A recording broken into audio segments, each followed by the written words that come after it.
Okay guys, good morning. So ito, tingnan natin ulit ang ating account sa ating Secure Prime. Kung ito ay tuloy-tuloy na nag-earn.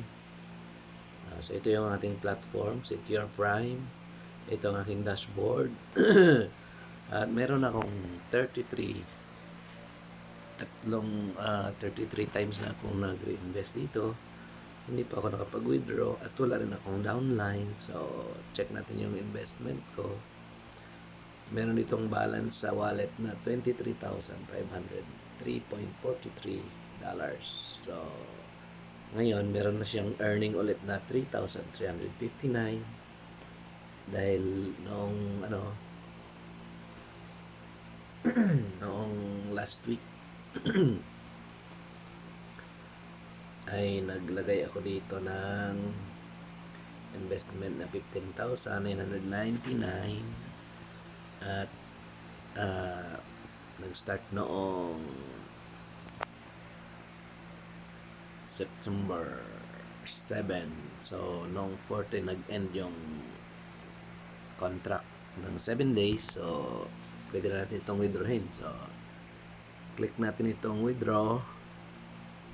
And 3359.79 withdrawin na natin para pumasok siya sa balance. Ayan, package withdrawal successful, amount has been added to your wallet. So ibig sabihin nadagdag sa ating wallet, kaya naging 42,862 na ulit ang ating laman ng wallet. So wala na siya sa earnings. Ibig sabihin makapasok na siya ulit sa balance. So medyo malaki-laki na, 42,862. By the way, itong platform is matagal-tagal na rin. Pero hindi ko pa proven ang pag-withdraw dahil wala pa akong pang-deposit. So, dito meron tayong tinatawag na basic class package. Ang kanyang investment ay 5 days at ang minimum na capital is 500 hanggang 5,999. So, ang interest na binibigay is 10%. Yan. Ang Sapphire naman is 7 days. Ito yung pinag-iimbisa natin ngayon.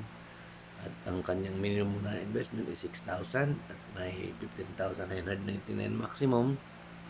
At ang total na interest na binibigay naman is 21% sa loob ng 7 days.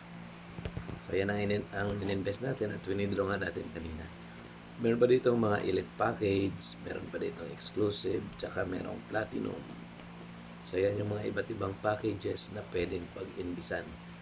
So ngayon, ang gagawin ko is mag-reinvest ako ulit doon sa Sapphire.